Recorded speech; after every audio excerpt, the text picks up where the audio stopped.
Hello guys. आज हम पढ़ने वाले हैं class 11th subject history, chapter बदलती हुई सांस्कृतिक परंपराएं। इस चैप्टर का नाम है हमारे बदलती हुई सांस्कृतिक परंपराएं, जो आधुनिक संस्कृति के बारे में हमें बताती है। 14वीं शताब्दी से 17वीं शताब्दी के बीच यूरोप में नगरीय संस्कृति की शुरुआत हुई। नगर खासकर फ्लोरेंस, वेनिस, रोम कला और विद्या के केंद्र बने। इसी दौरान मुद्रण का आविष्कार हुआ, जिससे छपी हुई पुस्तकें पूरे यूरोप में फैली। नोट: यूरोपीय इतिहास की जानकारी के स्रोत दस्तावेजों से, मुद्रित पुस्तकों से, चित्र से, मूर्तियों से व वस्त्रों से। ये इम्पोर्टेंट है। रेनेसां शब्द का अर्थ पूर्ण जन्म, हिंदी में जिसे पूर्ण जागरण कहा जाता है। लियोपोल्ड वॉन राक्के, ये जर्मन के इतिहासकार थे। इनके अनुसार इतिहास का सरोकार राजनीति से है। इनके शिष्य स्विट्जरलैंड के ब्रेसले विश्वविद्यालय के इतिहासकार जैकब बर्कहॉट हैं, जिन्होंने 1860 में the civilisation of the renaissance in Italy नामक पुस्तक की रचना की। इनके अनुसार इतिहासकार का सरोकार राजनीति व संस्कृति दोनों से है, लेकिन इनके गुरु लियोपोल्ड व वॉन राक्के के अनुसार इतिहासकार का सरोकार राजनीति से ही है। इनके दोनों के मतभेद अलग अलग थे। आगे है इटली के नगरों का पूर्ण स्थापन। इटली के जो नगर थे जिनकी पूर्ण स्थापना कैसे हुई वो हम पढ़ेंगे। पश्चिम रोम साम्राज्य के पतन के बाद इटली राजनीतिक और सांस्कृतिक केंद्रों का विनाश हुआ। जो पश्चिम में जो रोम साम्राज्य थे उनकी स्थापना के बाद इटली के राजनीतिक और सांस्कृतिक केंद्रों का विनाश हो गया। लातीनी चर्च के नेतृत्व में पश्चिमी यूरोप क्षेत्रों का एकीकरण हुआ। इससे बाइजेंटाइन साम्राज्य और इस्लामी देशों के बीच व्यापार बढ़ने से इटली के तटवर्ती बंदरगाहों का विकास हुआ। नगरों में फ्लोरेंस व वेनिस स्वतंत्र गणराज्य थे, लेकिन सर्वाधिक जीवंत शहर वेनिस और जिनेवा थे। मंगोल द्वारा चीन के साथ रेशम मार्ग से व्यापार आरंभ करने के बाद यूरोपीय देशों को, खासकर इटली के व्यापार को बढ़ावा मिला। इससे आगे हमारा है विश्वविद्यालय और मानवतावाद। विश्वविद्यालय और मानवतावाद क्या क्या है वो हम पढ़ते हैं। यूरोप में सबसे पहले विश्वविद्यालय इटली के नगरों, इटली के शहरों में स्थापित हुए। इटली 11वीं शताब्दी में पादुआ और बोलोनिया विश्वविद्यालय विधि शास्त्र के लिए प्रसिद्ध थे। मानवतावाद, इसकी शुरुआत 15वीं शताब्दी में हुई। इसका अर्थ है जीवन दर्शन से। इन मानवतावाद के जनक हम फ्रांसिस्को पेट्रोक को मानते हैं। ये इम्पोर्टेंट क्वेश्चन जो एग्जाम में आता है। मानवतावाद की शिक्षा के लिए स्थापित विश्वविद्यालय फ्लोरेंस प्रसिद्ध था। फ्लोरेंस की प्रसिद्धि दो मानवतावादी अध्यापकों दांते अलिघिरी व जोटो थे। सिसरो, ये रोम के वकील व निबंधकार थे।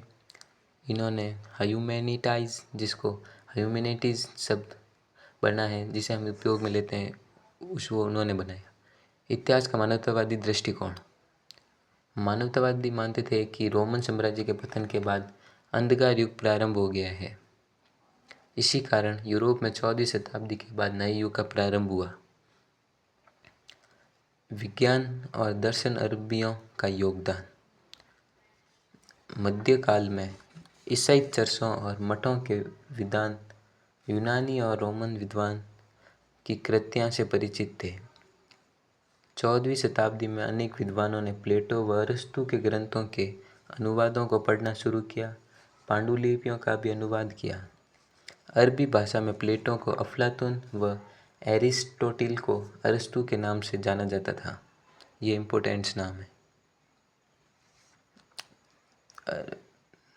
मुसलमान लेखकों जिन्हें इटली में ज्ञानी माना जाता था, जैसे अरबी के हकीम व मध्य एशिया के इब्न सीना।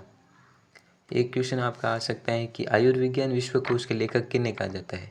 तो आयुर्विज्ञान विश्वकोश के लेखक अल्बरज राजी को कहा जाता है। कलाकार और यथार्थवाद।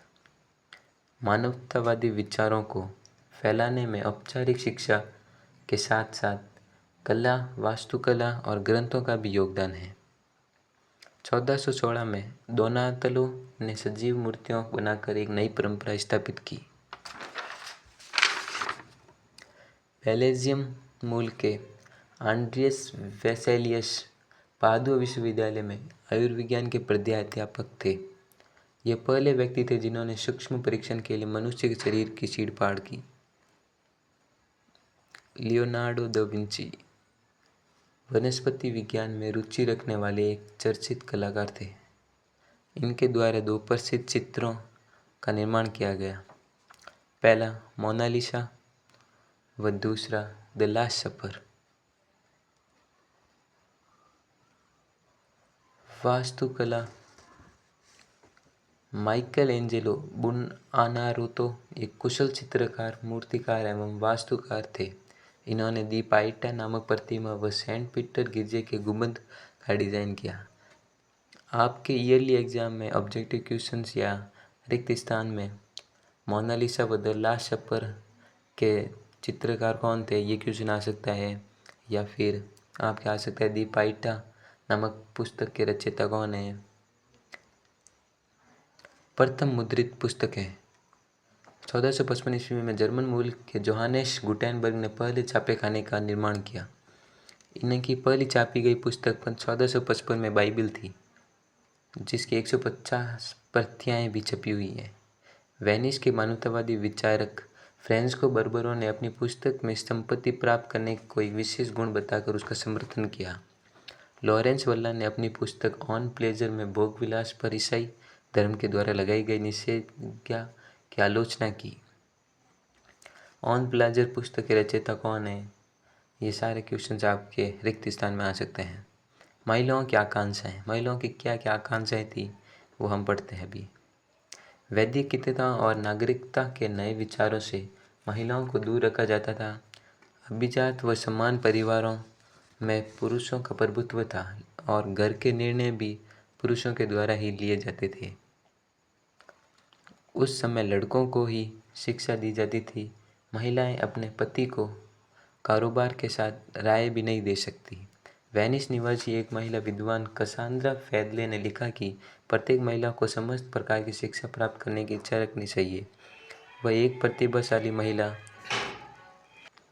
प्रतिभाशाली महिला मंटुला राज्य की मार्चिया इसेबेला दी इस्ते थी, जिन्होंने पति की अनुपस्थिति में भी राज्य पर शासन किया। आगे है गाइस अपने ईसाई धर्म के अंतर्गत वाद विवाद। 15वीं व 16वीं शताब्दी के में उत्तरी यूरोप के विश्वविद्यालयों में अनेक विद्वान मानवतावादी विचारों से आकर्षित हुए। इंग्लैंड के टॉमस मोर और हॉलैंड के इरेस्मस का मत था कि चर्च एक लालची और लूटपाट का शोध करने वाली संस्था बन गई, क्योंकि चर्च पहले लोगों को डराती थी कि आपने पाप कर रखे हैं और अन्य पैसे भी लूटती। बाइबल के स्थानीय भाषाओं में छपे अनुवाद से यह ज्ञात होता है कि इनका धर्म इस प्रकार की प्रथाओं का प्रचलन करने की आज्ञा नहीं देता। कोई भी धर्म किसी धर्म को फालतूई की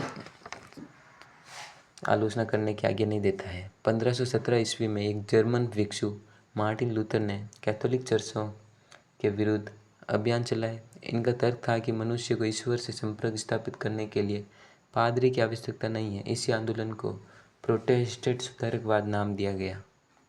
1540 में इग्नेशियस लोयोला ने सोसाइटी ऑफ जीसस नामक संस्था की स्थापना की। आगे है कोपरनिकस क्रांति। ये वेरी इंपॉर्टेंट है। इस क्रांति के दौरान ईसाइयों की यह धारणा थी कि मनुष्य पापी है। मनुष्य के पाप के कारण ही पृथ्वी ब्रह्मांड के बीच स्थिर है, जिसके चारों ओर खगोलीय ग्रह घूमते हैं। मार्टिन लूथर के समकालीन कोपरनिकस एक वेरी इंपॉर्टेंट है, ने खोज करके बताया कि पृथ्वी सहित समस्त ग्रह सूर्य के चारों ओर घूमते हैं। किसी के पाप करने से कोई ग्रह नहीं रुकता। धन्यवाद।